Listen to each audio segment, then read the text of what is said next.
So things are definitely getting interesting on the Pokemon Generation 10 Nintendo Switch 2 update side of things with the Pokemon Company, Game Freak, and Nintendo. We've got a big update for you guys and some other information as well. But before we get into that, what's good everyone? OJ here. Welcome back to another video. Please make sure you hit that like button, subscribe if you are someone new, and click that notification bell to get my RPG Nintendo Switch updates first. Now let's go ahead and jump right into it here. We're going to go to a tweet from my man Stealth on Twitter talking about Game Freak and what they've been up to with the Pokemon Company, the next generation of Pokemon games, and more. And an even bigger update from somebody who absolutely knows Pokemon better than most of us when it comes to the Generation 10 of Pokemon. So this is what Stealth had to say first. Game Freak announced they are holding a big recruitment event on August 30th.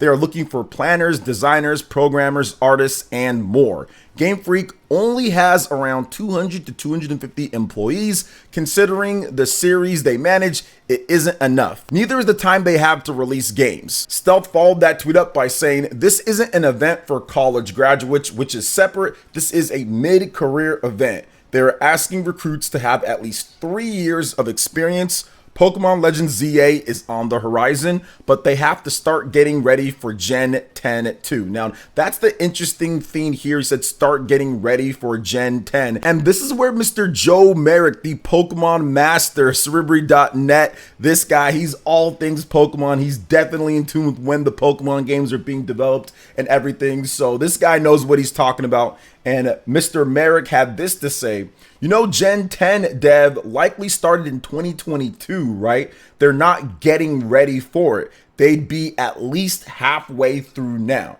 Different teams, etc. Also, don't forget others do work on the main series too.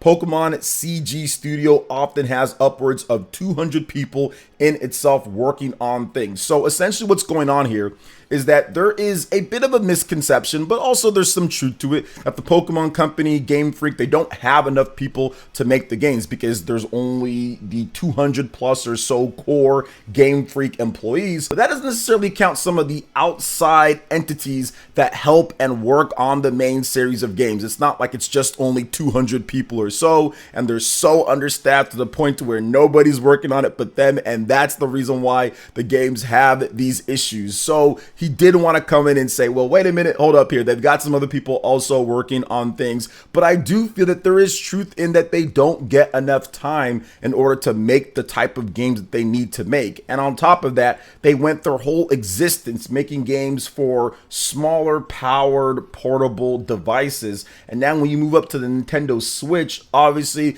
they did not have a very good transition period. So at this point, they had a number of games under their belt on the Nintendo Switch, and they're absolutely looking to expand and drive through. Now, I think that the big thing here, the biggest difference between Pokemon Sword and Shield, Pokemon Scarlet and Violet, and you're looking at what they're trying to do. Look at what Joe Merrick had to say here. They'd be about halfway through now, and they're still trying to recruit more people with experience to kind of drive home the point here and drive home and get it to the finish line. And not only that, but actually work on that quality. That's what I think this is part of. I think in the past, it's kind of like, hey, look, you know, we're just going to do the best that we can and try to get this massive Pokemon game out with all these hundreds of Pokemon and online multiplayer and connection features and all that in this time. But this time they're saying, hey, we're going to actually hire on and get more people in order to really get this game where it needs to be. Now, I do think that this game probably being a Nintendo Switch 2 game,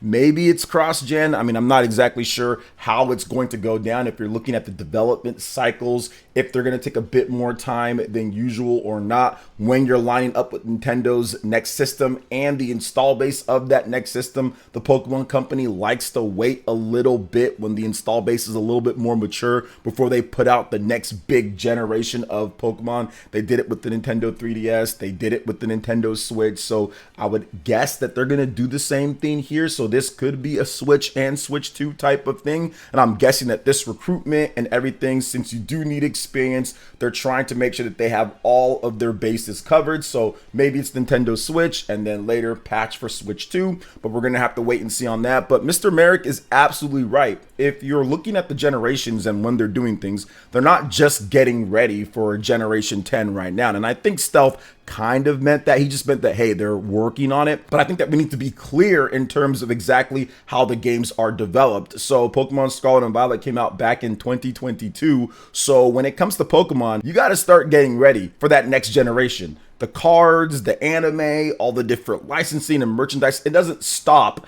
because you need some type of big break or because you want to sit back and count the sales of Pokemon Scarlet and Violet. The people that are in the lab doing all of the research and making the new Pokemon, all that, you've got to start right away because games take years and years to develop. So with Generation 10, they absolutely started back then, like Mr. Merrick had to say, and this would be something to where they're adding people on and they've already really got the base going. They've got some new Pokemon going. They've been building out what they're going to do engine-wise and all of that. So development has not only ramped up, but it's right there and they're continuing to plug away on it. So this is definitely not something to where they're just like getting ready. It's something to where they're already in there and they're trying to see exactly where this game's going to land and of course get the game up to what it needs to be. And if you look at it, Pokemon Sword and Shield that came out in 2019, that was 2 years after the Nintendo Switch came out, so maybe they kind of wait that time period. We're looking at maybe 2025 for the Nintendo Switch 2, so maybe 2027, but I'm not sure if they're going to wait that long before the next new generation of Pokemon, so maybe a 2026 release for this game is more likely, with Pokemon Legends ZA being 2025, and we don't even know where in 2025 Pokemon Legends ZA is. It could be a later 2025 game, it could be mid, it could be early. We're not really sure exactly where it's going to fall in place. So it could be Pokemon Legends ZA 2025 and then Generation 10 in 2026. But what do you guys think overall when it comes to this update with Generation 10, the Pokemon Company, Nintendo Switch, possibly Nintendo Switch 2? Let me know in the comment section below. But now we're going to move on to the next topic here, guys, and we've got a Visions of Mana demo that is now available. If you have not known at this point, you can go play the newest entry in the Visions of Mana series, and there is some bonuses for those who decide to play and carry over the save file to the full release in August. So a demo for action RPG Visions of Mana is now available for PS5, PS4, Xbox Series, and PC via Steam and the Microsoft Store. Publisher and developer Square Enix and developer Uka Studios announced. Here's a little bit of an overview about this demo. So in the demo, players will embark on a journey that begins partway through Chapter 1, starting at Rime Falls and continuing into different areas, including the Fallow Steppe and Rata Harbor. Those up for a challenge can also take on the chapter's final boss, the Kraken. Players can join up with 3 party members, Val, Karina, and Morley, and experiment with the Wind and Moon classes to enhance their demo experience. Demo bonuses. This is what I was talking about a little bit earlier. Players with save data from the demo who purchase Visions of Mana will receive the following 3 weapons for Val, starting their playthrough of the full game and proceeding as far as Chapter 1. Gladius, small sword for Val, Falx, great sword for Val, and Horn Lance for Val. Now these bonus items can also be acquired through just progressing the game normally, so it's not like you're going to get something that nobody else will be able to get. The Gladius can be equipped once Val becomes playable in Chapter 1. The Falx and Horn Lance will be available to equip once it becomes possible to change classes to the Wind class, Falx, and to the Moon class, Horn Lance. Now the save data from the demo cannot be carried over to the full game, so keep that in mind, guys. You will lose that progress. And before diving into the full game, be sure that you have applied the latest update. This ensures you get the 3 weapons for Val, including the Gladius, Falx, and the Horn Lance. Visions of Mana is due out for the PS5, Xbox Series, PS4, and the PC via Steam, Microsoft Store on August 29th. So coming up very soon here, and I did get a chance to play the demo, and while I'll probably make a video about this later overall about this type of game and just my advancement in terms of what I like at this part, I do think the game is exactly what you'd expect, and it's very good for a Mana series game. I'm a fan of the Mana series. I do like it, and I feel that this game does a lot of cool things with the weapons and the combo system in addition to the classes and all the different stuff that you can do. It seems like there's a lot of depth, and you're going to be able to really customize the way that you want to play. There's a variety of styles. You can switch characters on the fly as well. There's faster styles, the more methodical, slow magic based. There's the great swords, there's the smaller ones. So there's all sorts of stuff that you can do in this game in order to have a better gameplay experience and experiment and find out different combinations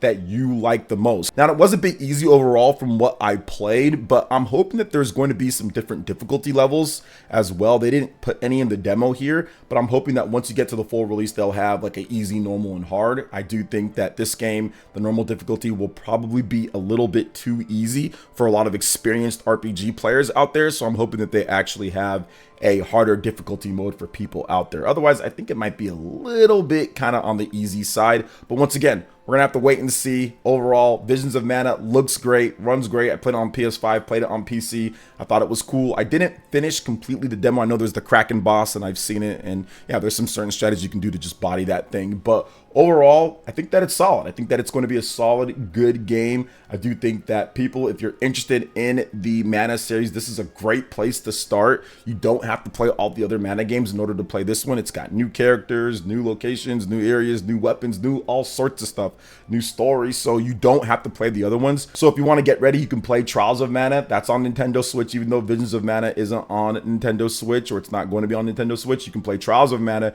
which is the remake of Seiken Densetsu 3. You can play the Secret of Mana collection, and you can go through what Mana games you want to play. But I highly recommend Trials of Mana if you want to play more of like a modern remake, old school Mana game. So what do you guys think about Visions of Mana and the demo? Have you tried it out yet? Will you try it out?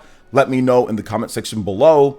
And moving on to the final topic here, guys, we're going to discuss something that's a little bit sad, and that is the Olympics and ditching the Mario and Sonic series. And I get it. I know some people say, oh, the games are not that good, so who cares? But it's like, yeah, there are people who care, because this game would still sell. It sold millions and millions of copies over the near 20 years that it's been available. So there's a lot of kids and people who do enjoy these type of games. And I rather have the Mario and Sonic at the Olympic Games than what they picked over it, because apparently they chose NFTs and esports over it, which esports, whatever, but NFTs, yeah. Shout outs to Eurogamer for it. They said the International Olympics Committee walked away from its partnership with Nintendo and Sega for the long-running Mario and Sonic at the Olympic Games series in order to explore deals with new partners, NFTs, and esports. Eurogamer understands. As the real-life Olympics gets underway in Paris, there's been discussions online of there being no new Mario and Sonic tie-in for this summer's games,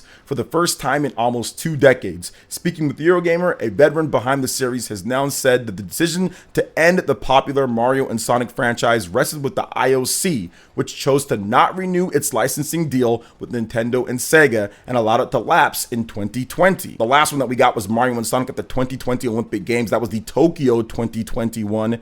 Quote, they wanted to look at other partners and NFTs and esports, said Lee Cocker, who worked on almost every entry in the series, told Eurogamer. Basically, IOC wanted to bring it back to themselves internally and look at other partners so they would get more money. I mean, this is just, once again, like, I get everyone trying to get more, and I understand that, but to break off this series that was beloved by so many people out there, because once again, people did buy it and play it. It's not like it was the highest selling or the best, but to break that off for NFTs and other esports that nobody even cares about, to me, that was a bad call. This is just not a good call overall. And I think that it's going to end up blowing up in their face. I think that having a game, especially with the popularity of the Nintendo Switch and what's going on with the system, even at this point, having a game is probably better than NFTs, which, what are those doing at this point? You know, NFTs, that market's completely shattered. I think that, yeah, maybe back in 2020, it seemed like a good idea, but that is not a proven market. That's not something that you can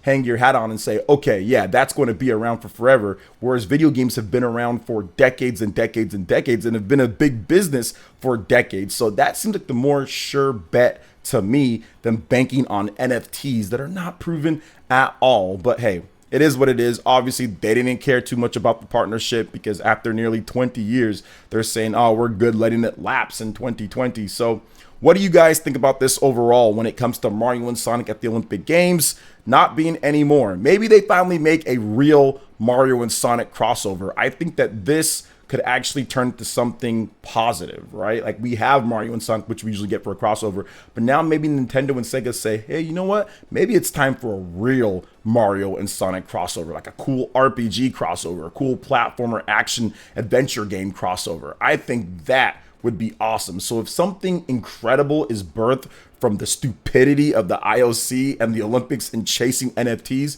then maybe you can turn a negative into a positive here. So what are your thoughts overall, guys, when it comes to everything that we discussed? Let me know in the comment section below. All right, guys, that wraps it up for this video here. Thank you so much for watching. I do appreciate it. Please make sure you hit that like button, subscribe if you're someone new, click that notification bell, and check out my other Nintendo Switch and RPG videos right here on screen. Thanks for watching, and we'll catch you guys for the next one. Peace.